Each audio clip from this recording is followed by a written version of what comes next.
Can you send us a link to the YouTube page, and that way we can kind of look at the comments, even though I'm going to try not to for this show. Guys, sorry we're 14 minutes late. We had a little miscommunication on the team. Hobart thought this was our cross-dressing episode, so he had to go back and take off all his makeup and his wig, but we got him. TDC hat, boost your test, guaranteed, scientifically proven to boost your testosterone by 10 points. Oh, damn, only 10. And that is about true as everything you hear on CNN. Ladies and gentlemen, so today we've come to you on Sunday morning live. Outside influence from McDonald's, Nike, or Whoop. Brian has, in a bubble, put together with no bias, no financial responsibility to anybody. And he's put together a list of the 10 best male and 10 best female CrossFitters of all time. And what do we mean by best? You figure that out.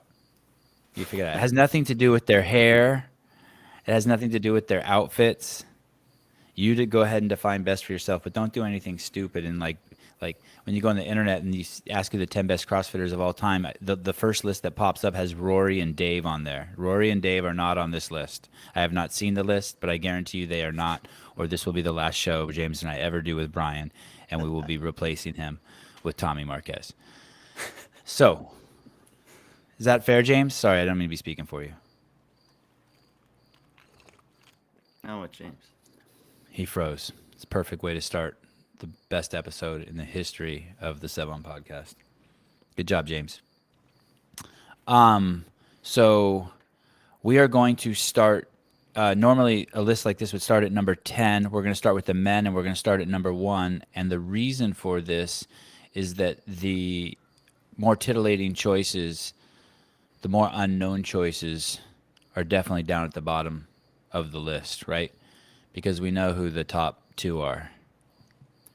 Yeah, I think, or the women, it's a little bit less dramatic at the top. I mean, we have to have some conversation about why, but I thought it was getting more difficult the deeper I got into the 10, and so I felt that might be a more. And like I said, James and I haven't seen this list. Only Brian has seen this list, and the producer of the show. I have no idea what's going on. We just lost Hobart, and I don't see the YouTube link for the live chat yet. All right, let's do it. Fuck it. Sevan, I linked it to you in Riverside, and I also emailed it to you. Oh, okay. Sorry, I only use chat. I only use text messaging. There we go.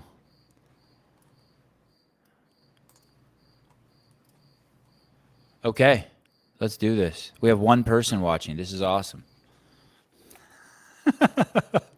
Okay, Brian, go ahead. Are we going to wait for James? I think we have to wait for James, because Jesus. Before we start. Hobart, where are you? And the questions that he wants to ask are relevant. They're definitely relevant. James, come on. I don't think Ryan is on his normal computer today, because normally he would have texted us that link. So what I am guessing is that James, we cannot hear you, nor can we see you. It's a good idea.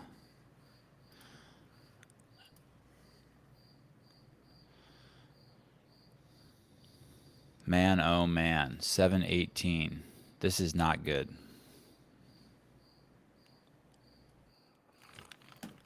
I'm drinking Good Dude's coffee today. I'm wearing my G-Eazy shirt that has no logo on the front and only a logo on the back. And there is Hobart. Hobart, can you hear us? Yes, 100%. Okay, here we go, James. Are you familiar with the sport of CrossFit? I'm ready. Brian, you actually made the top 35, right? But today we're just going to review the top 10. Maybe we'll do an honorary mention for a couple guys in the next 5. But I just have one question before we start. Did James Hobart make the top 35? Oh, question, because it helps to identify what we're looking at here. So no, James Hobart did not make the top 35, and one of the Devastating. reasons, one of the reasons is because I'm not considering that any of these athletes did in the team or competitive career. So Okay, I'm so it's only an looking. incomplete. What you're saying is you have an incomplete methodology for testing the greatest CrossFitters of all time. I don't know. I'm gonna unfortunately come to Brian's defense here. I don't think if you're on a team, that just shows that you really shouldn't be in the running anyway. But how many individuals? How many times did James show up to the games as an individual? I think 3. And did he ever finish in the top 10? No. No. All right. So it's not. I mean, and even as you go down the list towards 30, like there's these guys have some pretty good resumes.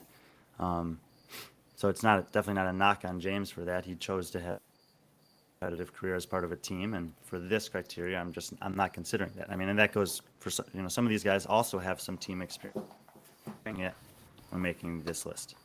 So, Okay. Sevan once told me that team is where all washed-up CrossFit individuals go. Fair. Just want to put that out there for everyone on team. Fair. Well, how I would a couple athletes who have. Wait a second. Ryan, it says that on YouTube that this is unlisted, and maybe that's why we only have 2 people watching. Could that be what's going on? Yes. Yeah. Maybe that needs to be public, and then we make it unlisted when we're.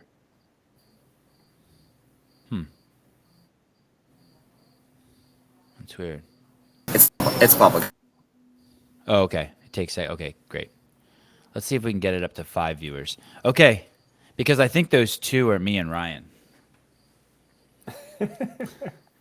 And Hobart, if you want to open the YouTube window and watch the chat, you can. He sent us the link in the chat on Riverside.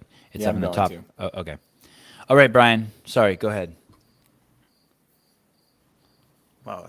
I think I was going to say that there are a couple of that have started their career on the team side and then transition individual success down the road. So I think. But do you think that by leaving out team competition as part of your criteria that it's affected your list at all? I No. do not.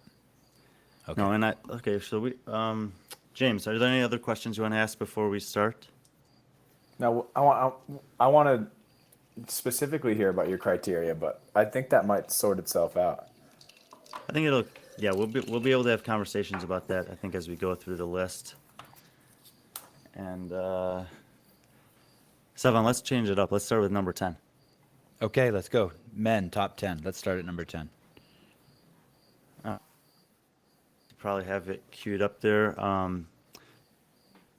Is Josh Bridges. Woo! Wow. Paid the And, man. Oh, look at Wow. Josh Bridges comes. He competed 6 times individual. He finished second once. It was his only podium, and he has kind of an interesting balance to his. The first couple years he was take a year off, I think. Then he came back and was 7th and 4th. I think he missed another year, and then he was 13th. And then his last 2 years he was 30th and 31st. So noticeably worse relative to those first 4 finishes.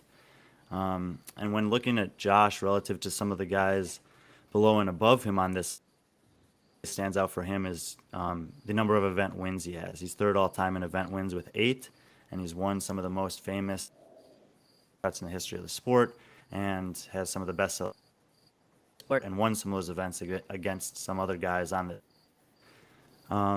He's when it comes to a size perspective, he's always been an outlier on the floor. He's just been smaller than most of the other guys, but it hasn't prevented exceptionally well in the years that he was. And I think that if he had had 1 or 2 more years, that 1 year he was serving, he was on a tour of duty, and then 1 year he just barely missed it at regionals, that there could be potential for him on this list. But I think 10 is balls, and I feel pretty good about him there.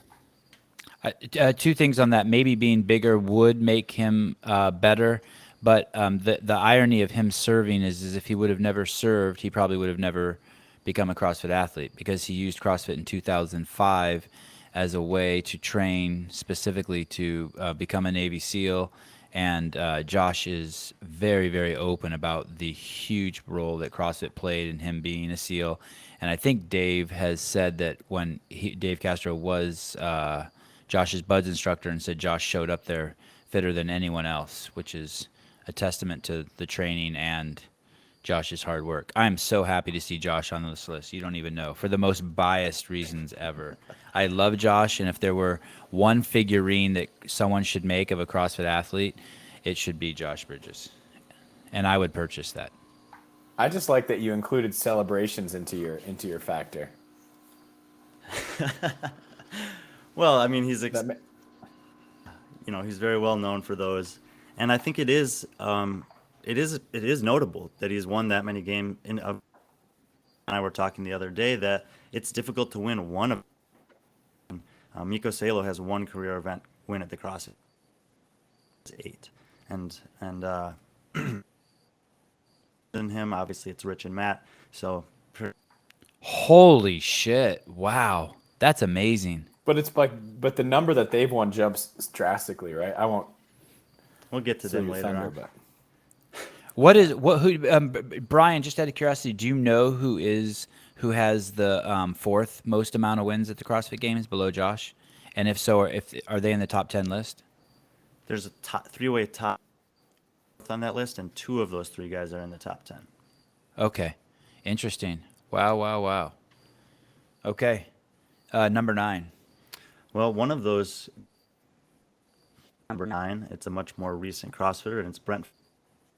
And Brent's an interesting case study here, and really, James, this is where we can start to talk about what some of the criteria is. In compiling this list, I think the most challenging that the last 2 years, 2019 and 2000, are so different from everything that we'd known before.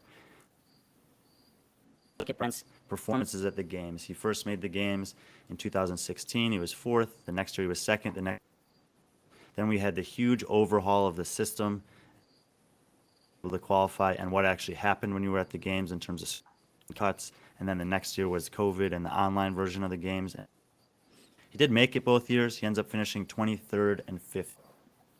Now, the weird thing about that is in the midst of those outside competitions, he competitions during the 2 sanctional years where he finished. So when we look at the totality of his kind of competition resume from 2016 through the present moment, the massive outliers are the poor performances in the 2009. And so we're going to talk about some other guys on the list during that time. The question is, how heavily do you weight those relative to the fact that he's been in the top 4 games and won in first or second all 3 times he's competed at the CrossFit Games season in sanctional events. Career event wins at the games, and basically what I'm saying is if he comes back this season and places inside the top 4, we're going to jump up 2 to 4 spots on this list.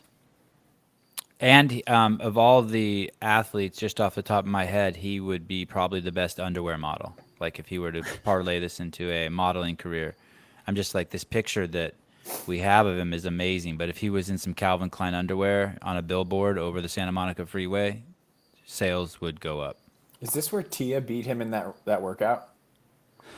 It might. I think her and Christy are sneaking up right behind him here for the run, swim, run. Technically, he did cross the finish line before them, but I think based on the chip timers, they might have had a faster, because I think the girls had to start like 5 yards behind the men. Yeah. In Brent's defense, maybe if he would have thought that they were going to beat him, like if it was, if it wasn't on chip timers and it was just like the foot race, maybe Brent would have won. That's a tough one. Someone's saying Brian has serious Wi-Fi issues. Don't worry about that, because we will make a clean copy for YouTube that will go up this evening. Thank you, Hans. Thank you, Red. What do you think's keeping him out of the top from not getting on the podium? At the games? Yeah. Well, he did make it one year. He finished 2nd in 2017, and I think he's got a good chance to make it on the podium this year. But like I said, this is a pretty defining year for him at the games. He's already 30 years old. It's not to say it's at that age, but if he's able to I think even if he finishes in the top 5, then it's pretty solid in my mind that we can basically omit his finishes from 2009 as not being representative of his fitness relative to the other top guys in the sport, and then we can say what I think is the case. Those 2 years were just too different for us to consider at the same level as any athlete's got to do a majority of the test. Let me fire the question back at you, Hobart. And what do you think's a bigger handicap? Number 10, who Brian has, is Josh Bridges being a smaller athlete, or is the bigger handicap Brent Fikowski being 6 feet tall or whatever he is, 220 pounds? Not so much the height. I think it's just the weight difference. I think honestly, being a little bit bigger is better. So smaller is a bigger handicap, I think, at this point in CrossFit. I think you're right. So you're saying Brent should cut his body fat from 5% to 2%. No. I mean, I think the weight helps him. I think the weight helps him. Okay, but it's still a it maybe theoretically, just based on the numbers, in an ideal world, he would be 2 inches shorter and 20 pounds lighter, right? Yeah. Right. Okay. All right. Number 8. Number 8 on the list is another guy who's still competing in the sport. It's Noah Olson. This year will be his 8th year competing at the games. In the 7 previous years that he's competed, he's had 1 podium finish. That was second place in 2019, and his 2 best finishes at the game were the last, where he took 4th and 2nd. And we just talked about how those last. It's a little bit difficult to know what to do with him. Anything else, specifically if you're comparing him to a guy, and you look at the years that Fikowski had his best, beat Noah all 3 of those years. Noah was 2 spaces behind him in both 2018 and 2017. 2016, Noah's been to the games a couple more. Has that going for him? He does not compare to Brent. The caliber, they were both in the last 2 years, handstand hold in stage 1 of the games, and Mary, which obviously had that epic performance. He was able to win that. But it's hard to argue with 6 top 8 finishes. 5 top 7 years he's competed, and he only had 1 finish outside of, no, I had that right. 6 top 8. His worst finish was 15th.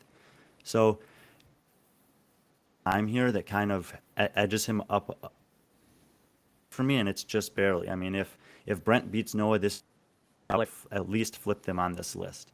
But even though the last 2 years were kind of navigated those seasons much better than Brent did, and capitalized on the opportunities that were there, those things are out of the athletes. Completely discount them when we're looking at what they were able to do. That's part of their competitive history. Noah was great each of the last 2 years. So he comes in at 8, right above Brent. But I think for both of them, this year is really big in terms of how that might settle out going forward. When you say he's been in 8 games, has he been in? Does that include this year? Yeah, 8 is including this year. And so of the 7 previous, the top 8, 6 of those 7 times. And is this the 15th year of the CrossFit Games? Yeah.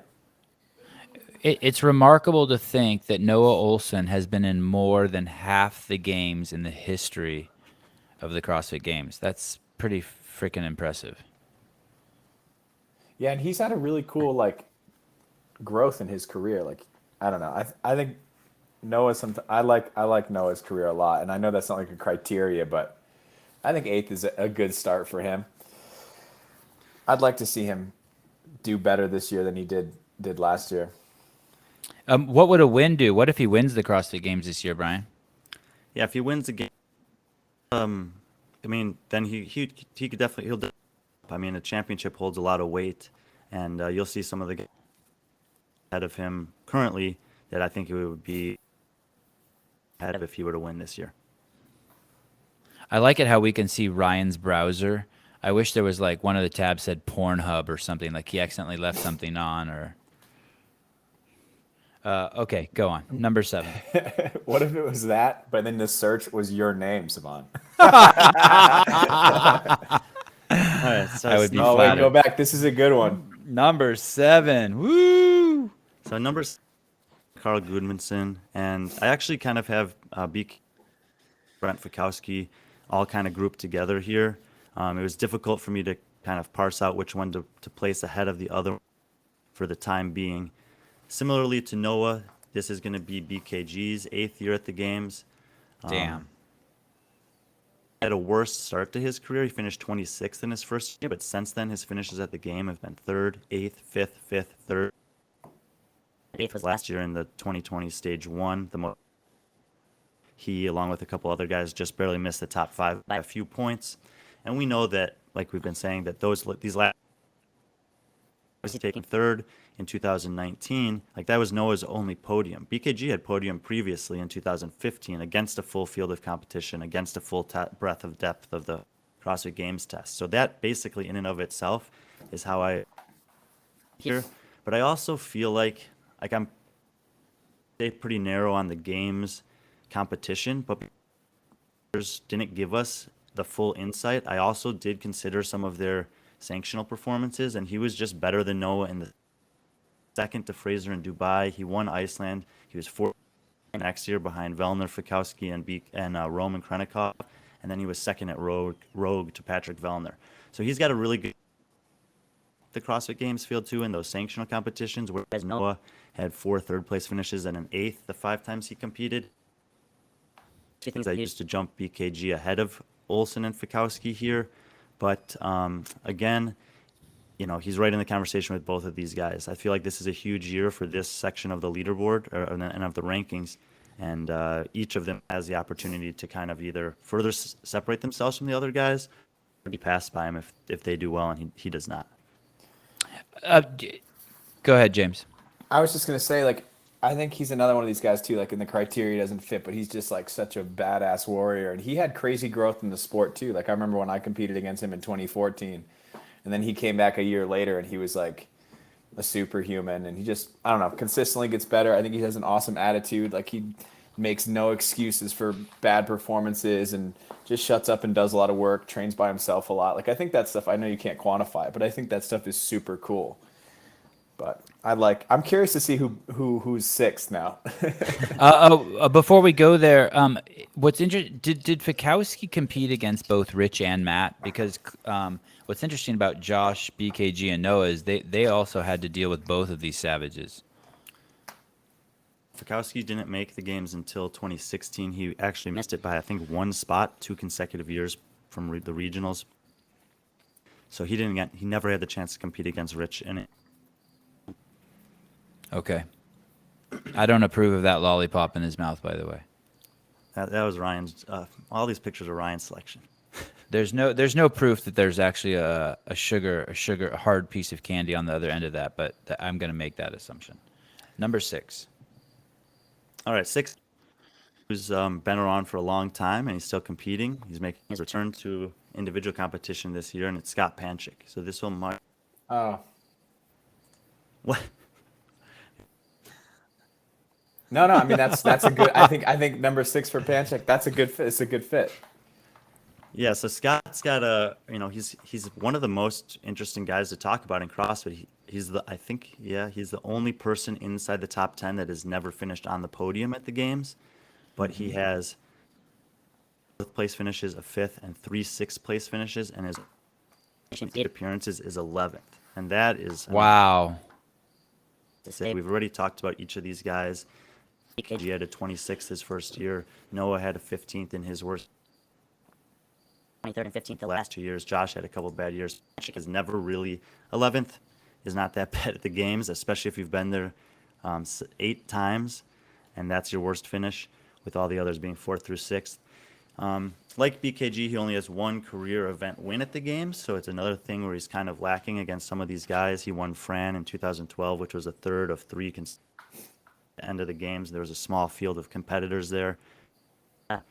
Rich had already won both the Isabel and the Bith prior to that, I think.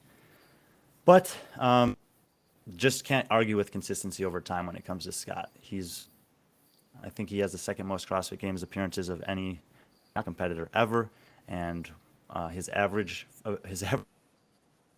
games is 5.75, which I think best all time. Wow. And to win probably the most iconic workout in the history of CrossFit at the games is pretty cool. Thoughts about Scott, Number James? No, Yeah, James. I super solid. I mean, I don't like it's hard, right? Because Panchek is that guy, like you said, 5.7 average at the games, and it's like he's just solid and awesome. I don't have anything super insightful to say. He just shows up and does work. I want him to get back. I want him to get on the podium this year. That'd be really cool. Yeah, and I guess once again, if he does add a podium here, especially this late in his career, impressive. Obviously, would help bolster all of his stats as well. So now we've got the last four guys that are they're all competing this year, and I think that kind of weird years, and we're hopefully getting back to a more traditional one.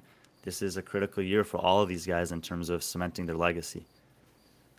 And I think he's the first guy on the list who owns a gym, right? He number 6. BKG, Noah, Brent, and Josh do not own an affiliate, and I think Scott does.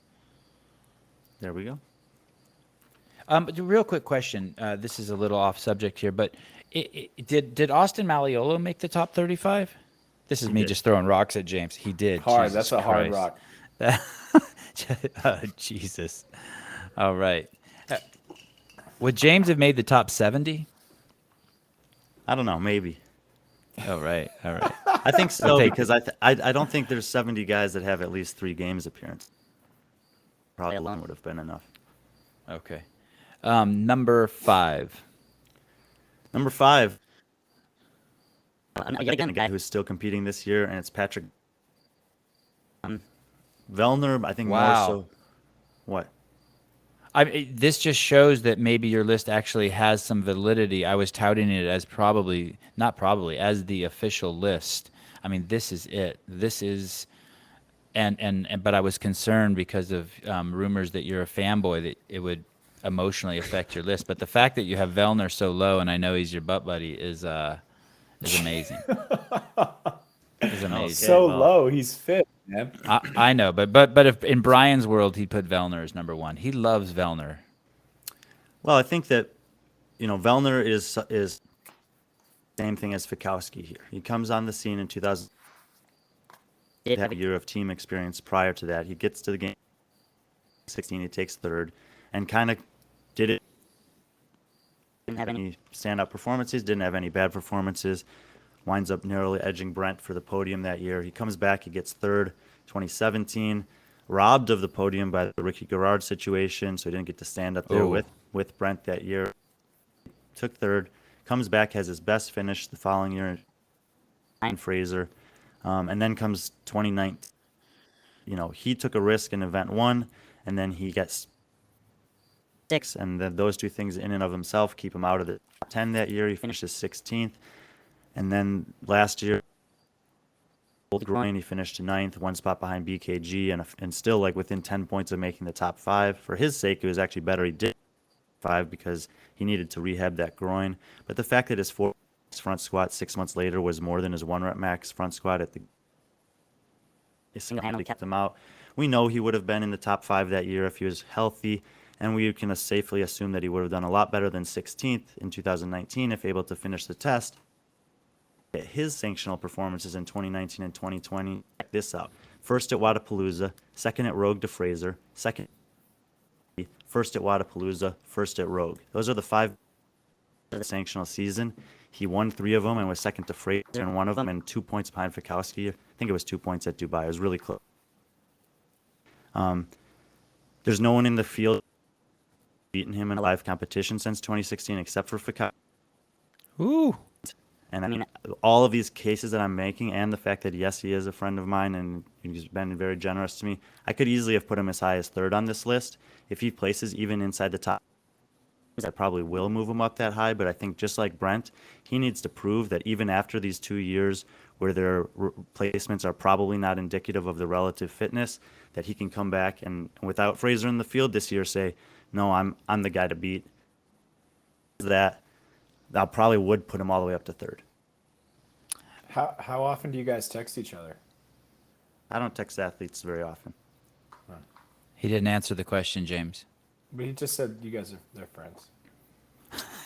Someone just wrote, Brian, you got to stop stealing Wi-Fi from the local Burger King.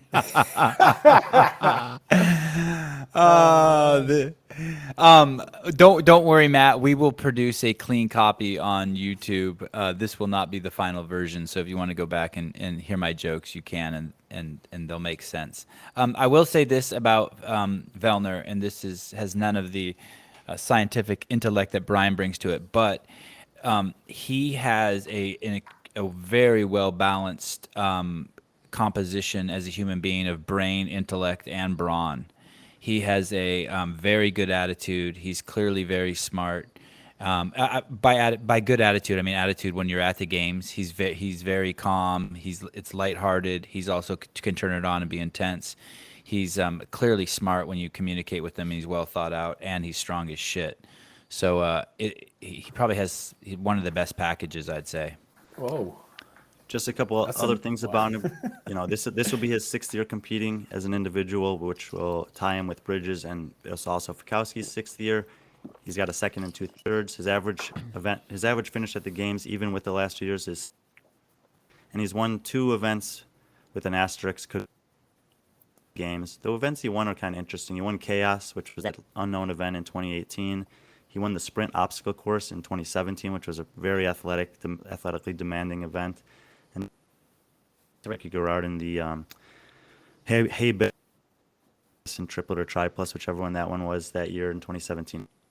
So he's got the potential to do well on events, but he doesn't have the other guys on this list, specifically ahead of it. So another thing that's maybe just holding him back a little bit. And just so you know, ladies, he's not on the market, even though I gave him all those high rankings in all categories. I'm pretty sure he's taken. You said he had a great package. Yeah, he is a great package. His check Oh, should be he is a great package. He is. Yeah, he may have a great package. I'm curious, but I don't. I have no data. No data. Brian, number 4. 4. So now we're getting into the realm of some of the Ooh. past. Jason Kliepa, the California Bear. So he was obviously the champion in 2008. He also had a 2nd place finish quite a bit later on in his career, and a 3rd place finish those 2014. So he's proved a little bit along there. The other years that he competed at the game, he was 5th, 16th, 7th, and 5th. So he has places inside the top 7, 5 inside the top 5, 3 on the podium, with a kind of an outlier of a 16th place in his worst season. He's one of the guys that comes in tied for 4th in the all-time events wins at the games with 6. That's tying him with Brent Fikowski and Chris Spieler. Chris Spieler is the only guy up there that is not inside the top 10 on my overall. And Jason's one of those guys that he transformed himself as his career went on and made himself endurance events despite being a pretty big in the field. He's a dominant force, but in other ways he was just this guy. He was always in the mix on events and in the competition, and he stayed strong throughout the course of the weekend, usually moving up a little bit as the weekend wore on. I think when people think back to 2014, that was Matt's first year, that was Rich's last year, and you just don't realize that Kliepa was right there against a really good field, finishing 3rd. I mean, he beat that year. Bridges, Panchik, Hackenbrook, Ben Smith, Noah Olson were the next 5 guys, and he was ahead of all of them. Jason Kliepa, to me, is still a legend of the sport. He still deserves top 5, and he just happens to come in at 4th. He's been to the 3 times on the podium, and nothing worse than 16th. I'd also like to say, maybe you said this, and I wasn't listening, but is he the only guy as a rookie outside of the first year of the CrossFit Games to come in as a rookie and win the CrossFit Games? In the first 3 years for the men. So Mikko Salo also did it. Okay. I know who number 3 is. I'd love to take a guess before you reveal it. Do you have a guess, Hobart? I don't think Kliepa beats out Vellner, but I like Jason. Oh, shit. What his involvement was in the sport. But number 3, I don't know. Why Ben don't you Smith. think? Yeah, I'm thinking Ben Smith too. Wait, I think Kalipa beats out Vellner. I think Vellner is. I mean, Kalipa has a lot of years in there, a lot of time to build data points. He does have a lot of time to build data points and a lot of years in there. I think high performance in the games now is way more relevant than in past years, just because of the depth of the field. And I don't want to like you said, Brian. I don't want to discredit Jason because he did massive things for the sport itself and his longevity and his consistency. So, but I don't know. I think No, I mean, look, I'm Does that change your criteria, Brian? Like whether you won in 2009 or whether you won in 2020? definitely, yeah. I mean, but yes, but I do consider the years in which like if you only had 4 years of competition, they were 2009 to 2013, and they were the exact same performances as 2014 to 2000. Take the 2014 to 2018, just because I think the field's continuing to get stronger and deeper.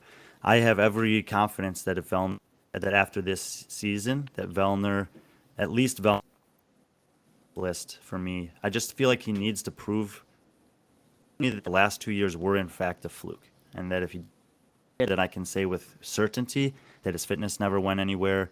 The formats and circumstances changed, but he is that guy. And like I said, I think there's a very high likelihood Vellner rises all the way to number 3 on this list after this season. okay. I'm gonna do it, Sevan. Brian, I agree with you on that one. Woo! There we go. And most notably from just being on the ground there with Kalipa was the fact of, I think you mentioned, what he did in the endurance events. The fact that he was able to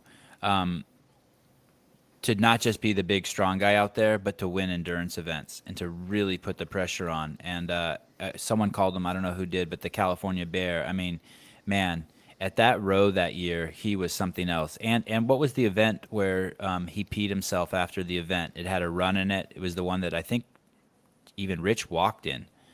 What event was that? It was in Triple Madison. threes. Yeah, I mean, Kalipa Or is no. so impressive. That was Carson. That wasn't Carson. What did I say? Yeah, Carson. Madison. Yeah, you're right. Sorry, And he I has meant he Carson. definitely I meant has the Carson. best arms in the history of the CrossFit Games. Nobody beats him on that shit. James Hobart's CrossFit bodies list, he wins arms. Triceps, biceps, shoulders, the whole Look thing. his arm is bigger than you, Sevan. It is. That is true.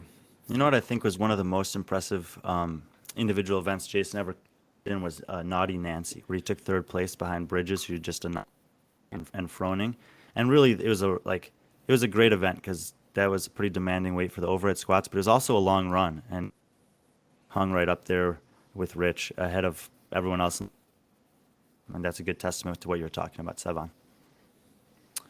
Number 3. Yeah, so it's probably pretty obvious. It's Ben Smith. Is the only guy with more CrossFit Games appearances than Scott Panchik.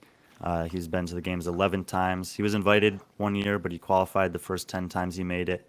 And he won it in 2015. He was a runner-up once. He was on the podium. He was on 3rd place, 4 podium appearances, which is the 3rd most all-time for the men. Even with a couple of the 28th, I guess that was really his only bad year. He did have an 11th and 12th also, but he was 1st, 2nd, 3rd, 7th, 12th, and 28th, so an average of 7.5 over 11 years is. He does only have 3 event wins. He won the Tota Bar Ground Overhead Workout in 2010, and he won 2 events in the year and Soccer Chipper. That Soccer Chipper event, a signature event for him of the games, because obviously Fraser struggled with. Had to be dominant on that. Overall, I don't think he's the most flashy athlete. He's just a get work done type of guy. But when you have this combination of longevity in the sport and excellence at the top of the sport, it's pretty good him from the top 3 right now. I do think that Pat Vellner and possibly Brent Fikowski with 2 or 3 more solid years, like years at the games, have the potential to pass him. But he's pretty well etched into the history books here, and I have no list, especially prior to this year's games.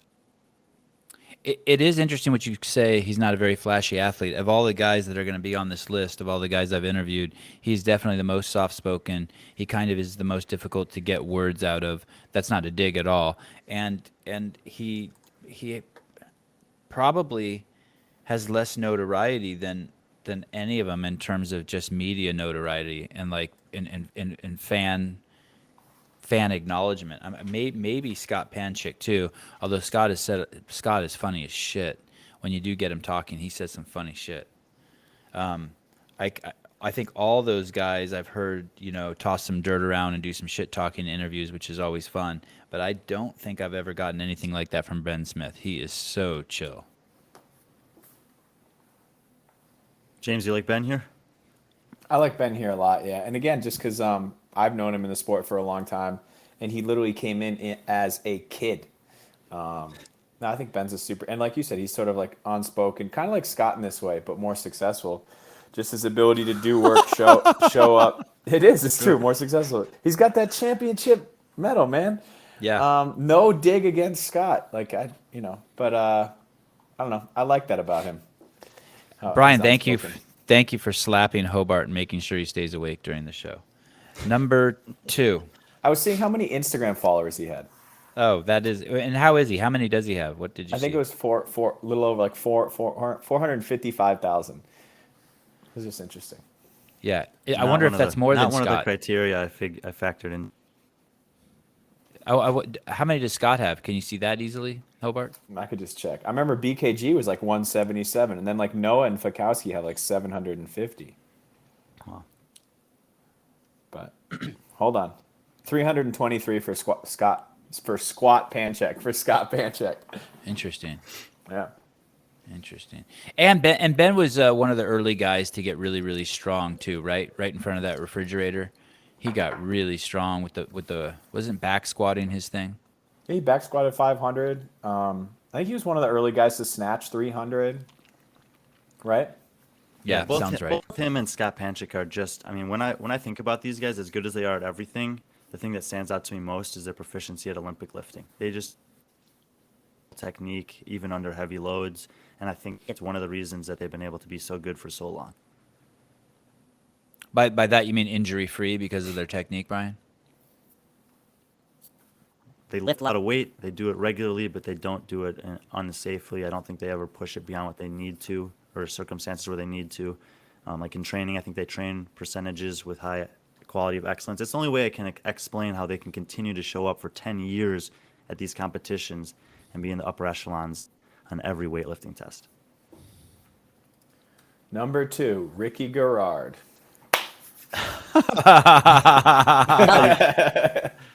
Well, you had the first 3 letters. A different Rick. Yeah, so there's much to be said here about the comparison between Rich Froning and Matt Fraser. I did a study between these two guys, 18, and if you don't mind, Sevan, I'd just like to read you something here that I wrote. 'Cause I think Please. it really puts into perspective what's going on with these, especially relative to anyone else. Because at the end of the 2018, both Rich and Matt had competed 5 times at the CrossFit Games as individuals. During the 5 years that they competed, Rich was second once and first 4 times. Matt was second twice and first 3 times. But their average event finish across those years of competition, like in all of the events they participated in, 6.97, and Matt was 6.95. Wow. So almost So the same, identical. basically the same, yeah. There were some things that needed to be taken into account, like a different number, like some different scoring systems and stuff like that. But there were also some interesting stats from their first 5 years. Rich won 16 events at the games, and Matt only won 9 in his first 5 years. However, Rich finished second or third, 12 times. Matt finished second or third 5 times. So top 3 finishes, Matt shines Rich 33-28 at that point. That's probably a nuance that only a statistician would spot, by the way, too, since, as a fan, we really do appreciate the event wins. Yeah, but it's like when I think about some other sports, like Roger Federer's got a ton of career majors, but he also has 10 times, and in addition to winning 20 times. It's like pretty. One of his chief rivals, Rafael Nadal, has 20 wins. He doesn't have runner-ups because he had to deal with injuries, so he wasn't as consistent over time. So that's a thing to talk about. The other thing that people like to talk about with Fraining and Fraser is their average margin of victory. Obviously, Matt had only won 3 times at that point, but he did win those 3 years by an average of 211 points, whereas in Rich's 4 years of winning, he averaged 93-point margin of victory, so less than double. I think that this more speaks to not necessarily their fitness levels maybe, but more to just their mindset and the way that they approached the season and the competition. I think Rich was more of a, I'm going to win the competition by any means necessary. Means having a couple events not so good here or there. I know what it takes to win come Sunday, whereas Matt had this like relentless desire to win every time he stepped, attacking a event after event after event. I have the big picture of the games weekend in mind, and he said, on Thursday, Friday, I just have to make sure that by Sunday I'm on top. Another interesting thing too, and Hobart, I'm totally open to being wrong about this, but Rich is really good at CrossFit. Like really, and by that I mean Sunday. Rich is really good at CrossFit because isn't Sunday really sort of anecdotally the CrossFit day at the CrossFit Games? I don't know. Yeah, anecdotally, I would say that, and I definitely agree with that.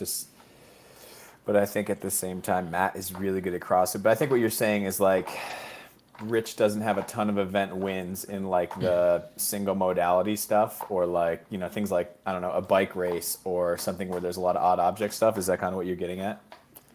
Sure. Not that I don't know how to describe it exactly, but when you would just be, he was very confident when Sunday would come along because we knew that those were going to be where the barbell cycling would show up, the DTs, the Frans, the rope climbs. Like he was going to handle his business on those days. Like he was really, really good at CrossFit. Another thing to throw out there real quick is both of these guys, and Rich was sort of extremely notorious for this. They didn't leave anything in the judges' hands. Rich never left anything in the judges' hands. His reps are fucking solid. He would rather make sure every rep is perfect than beat you with speed. And that lockout in the picture that Ryan's chosen here is indicative of that. I mean, that there's never any controversy around the guy. No, completely agree with that. And it is completely true. In 2014, he won all the events on Sunday. In 2013, he won all the events on Sunday. In 2012, he won, only losing the final event, Friend. But by that point, he'd locked up the win. Event in 2011. I mean, it's just incredible. And we've that's one of the things that's kind of disappointing about the last 2 years is when you get all the previous years and you see that the guys that have done the best, like the podium finishers from 2010 through 2018, guys that were getting stronger as the weekend went on, whereas their opponents were getting weaker as the weekend went on. And in 2019, we never got that play out because a majority of the guys who were, famous for making charges in the back half of the competition were eliminated before they had the chance to do that. And we could say that it's their fault for not the way that it was meant to be navigated. But when we talk CrossFit Games historically and from what it has always been, there is this ever since 2009 really, when Dave really upped the ante and duration of the time and the test. That's one of the factors. And it's like you can say, oh yeah, I finished this event here, this event there, but it's like, no, how well did you manage the totality of the test? And that is relevant at the CrossFit Games, and I think it should be. And Rich is amongst the arguably the best at that. Another note about Chris, and you guys tell me if this is right, is he never had a coach. Rich, you mean? Yeah. What did I say? Who did I say? Chris. Oh. Who's Chris? Yeah, I don't know. Rich Froning. That was his coach. Rich never had a coach, did he? He always just brought Darren as his coach. Yeah. Yeah. Darren's I guess the winningest CrossFit coach in the history of CrossFit. If there was a CrossFit coaches top 10, he would be on the top of it, I think. I mean, maybe he had a boyfriend or a confidant, with him, in an amazing support team. But Rich pretty much did all of his own programming. I think except for all like the like specialty stuff running. Rich, I think once told me that Rich Froning coaches Rich Froning, but I don't want to quote him on that. I might have dreamt it. And so what does that mean? I'm not suggesting that having a coach or not having a coach is good. What I'm suggesting is that he's honest with himself about his weaknesses, and so he worked on them. I think that's one of the, from my layman's eye, one of the definitive components of having a coach or not having a coach is just being able to be honest with yourself. Do the stuff that Matt Fraser, Miko Salo, Rich Froning did. If they thought they were weak at something, they would lock themselves in a closet. I mean, Matt has that famous story where he sucked at running, so he joined the high school track team and let the high schoolers beat him up until they couldn't. So, I mean, it's a winning mentality at all costs, winning over I don't know what it's over, but it seems to be the a definitive characteristic of them. Let's transition to Fraser on that point then, because obviously he comes in, and all the stats that I was giving before were first 5 years of individual competition, because Rich only. And then when I made that analysis, I very end, Matt's career is not over yet, and he's probably going to continue to build on that legacy, which he obviously did in 2019 and 2020.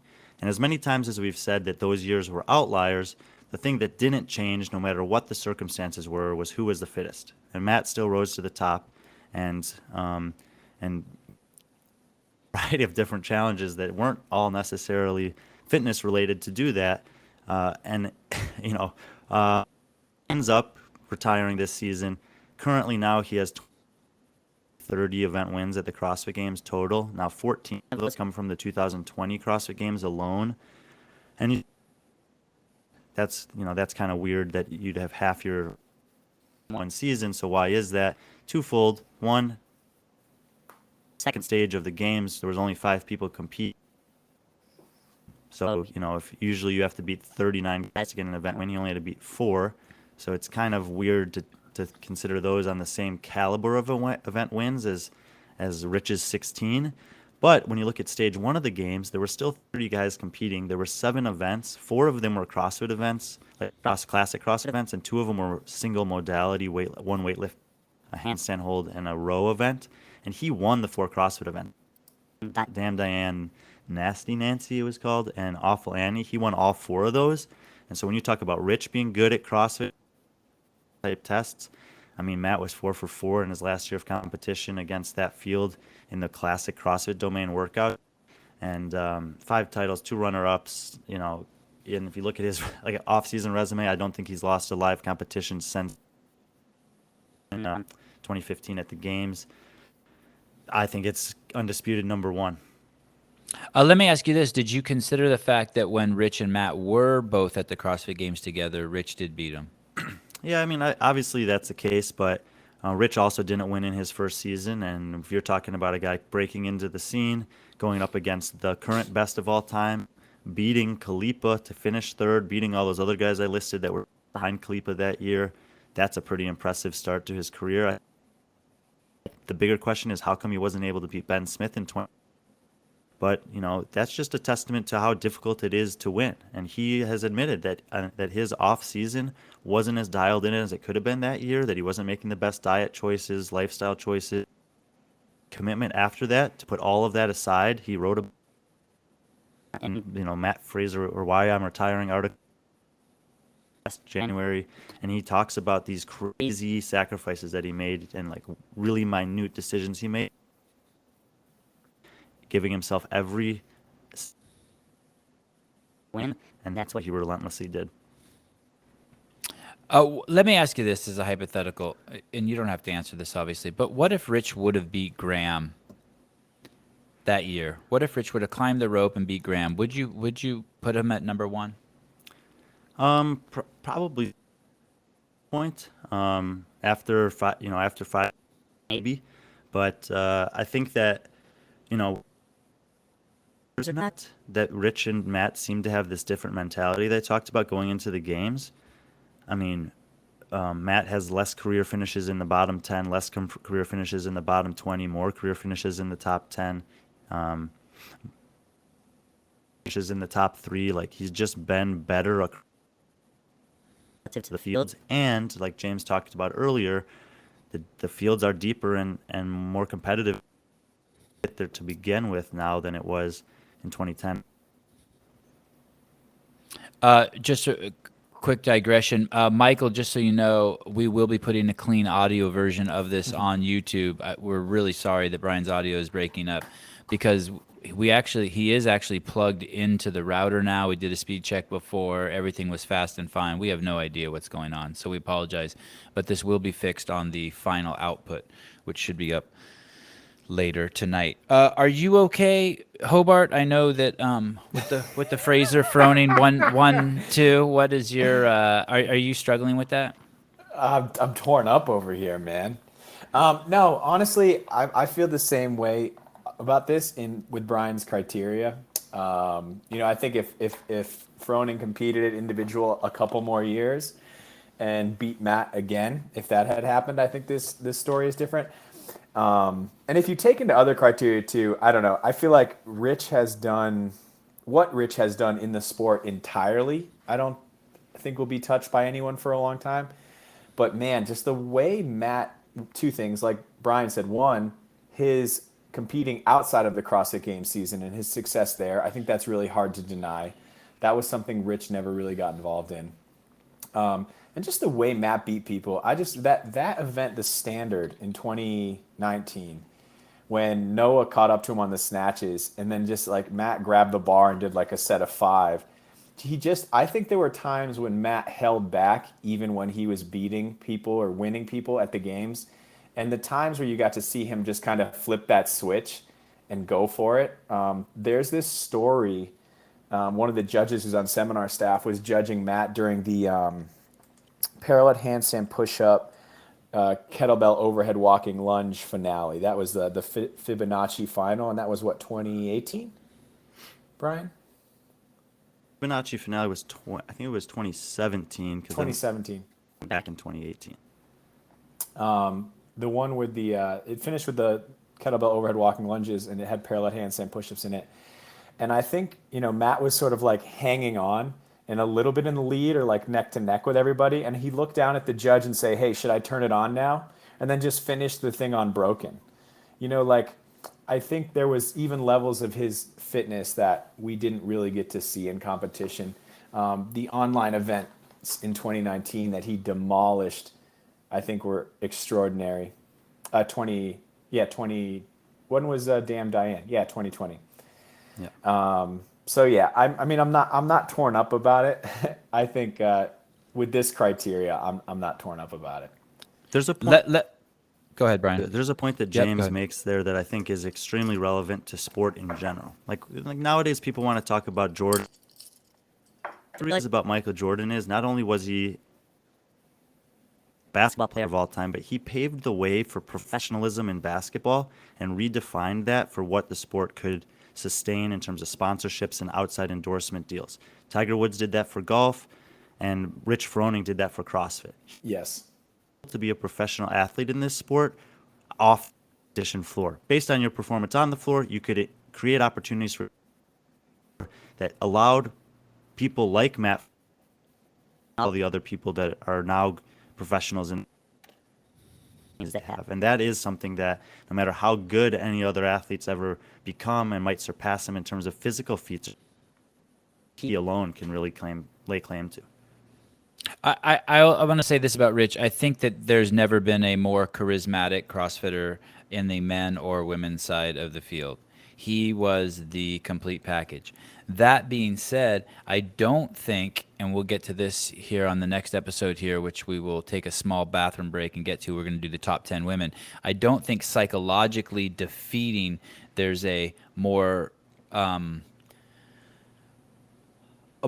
athlete, basically, that gets in the head of their athletes than Tia Claire Toomey. I think that and I could be wrong, but that's just my opinion on it. That being said, Matt also had that more so than Rich. I think that people thought that they could beat Rich, however small that is. I don't think people thought that they could beat Matt. He when he was out on the field of play, I think it was bad for everyone's head. The same way, and I think it's even worse for the females when they see Tia. I just think it's a psychological head fuck. Do you have thoughts on that, Hobart? No, I do agree with that. And I think that just had to do with how, when Matt started winning, the margin that he was winning, beating people at, and like, people remember that trail run when they went back to the ranch, and then like Matt smashed everybody at it, and there were kind of these upsets that Matt put out where you were like, oh, this is that weird one-off event where people will beat Matt, and then they just didn't. And it did seem like hopeless. But yeah, I agree with Brian as far as like what Rich did in the sport for upcoming athletes. But as far as Matt's competitive dominance, I do think it's hard to touch. And the only person I think who comes close and will surpass it if she stays on is, I think, Tia can if there was an all-time list in terms of competitive dominance, I think she could sit on top of that. And I'd like to see that. But right now, I still think it's Matt. Yeah, I'd like to see that too. So I guess to clarify what I'm saying,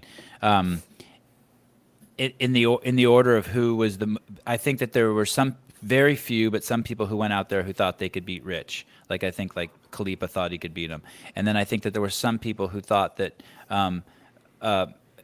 maybe there's a chance in hell they could beat Matt. But I don't think anyone walks out onto the field and thinks they can beat Tia. I think she is in everyone's fucking headspace, and it's. I don't envy the women, that's for sure. Sevan, you want to really just quickly see the 5? Yeah, before you show us that, how hard was it choosing between 10 and 11? 10 and 11 was tough, especially when you see who it is. But at the end of the day, we can show 11, Ryan. 11 was Dan Bailey. They put Josh ahead of him because Dan never beat him at the games. Good 5 for 5 in top 10 finishes in the 5 years he competed there, but he didn't make the podium, and he never beat the guy that was in 10th, so I had to leave him off. And then right behind him, we had a couple of legends in the sport. Graham Holdenberg, the 2010 champion, comes in at 12th. Matt Chang, 13. Miko Salo, I had at 4. Ooh, that's going to make some people happy. There you go, Brian. And then 15. Cole Sager is actually set to compete in his 8th this year as well. So he certainly still has potential to climb in these rankings. But those are the 5 guys I just barely missed. If let's say Cole wins the games this year, would he break into your top 10? I was showing all of them. Oh, this is great, actually. Yeah, if Cole wins the games, I think Travis Mayer, number 22. I love it. Oh my God, look at that! And Maliolo showed up. Look at that. You just saw Hobart, little steam come off of Hobart. He had a way better individual career than me, though. Yeah, we'll just leave it at that. Wow, Logan. I don't even know who Logan Collins is, and he made the list. That's amazing. Josh Everett, 27. I'm loving this. Yeah. 5 here, and I Oh, Jeremy Thiel, 29. That's so good. There's some old school guys down here. Yeah, Chad McKay so low. Let me go back to Chad McKay real quick, number 31. There was a year where he was winning. He was in first place, and he injured himself. And, man, he looked dominant that year. Was that the Burden Run year? I can't remember, but I thought he was going to win the games that year before his injury. He was crushing it. No, okay, that's what I'm saying. Like, even when you get down into the 30s, there's some impressive resumes here. The Manimal, holy cow. You're telling me that Pat Barber made your list and not James Hobart? That's not a dig at Pat, but come on, man. I don't know. Pat had a pretty good individual career. He had 2 top. Yeah. All right. 33. OPT. You'll like this next one. Yeah. Yeah.